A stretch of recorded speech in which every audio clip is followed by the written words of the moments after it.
কবিতার ঋতু, কবিদের ঋতু, আবেগের ঋতু হচ্ছে বর্ষা। মেঘের দামামা বাজাতে বাজাতে বর্ষা আসে, পরনে তার মেঘের পাগড়ি। ঋতুর রাগরাগিণীদের মধ্যে বসন্তের পর বর্ষা।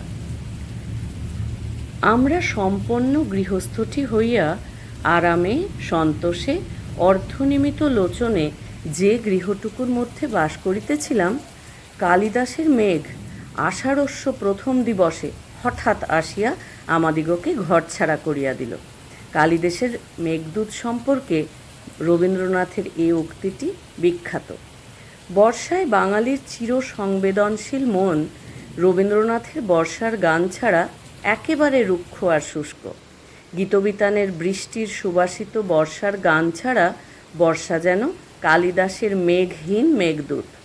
মন এতটুকু চলতে চায় না, অথচ বৃষ্টি এলেই পাগলা হাওয়ার বাদল দিনে পাগল মনটা ছুটে বেড়ায় দিক দিগন্তে।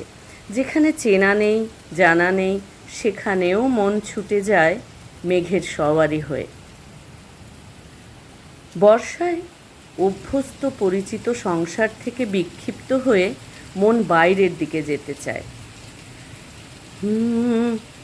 মন মোর মেঘের সঙ্গে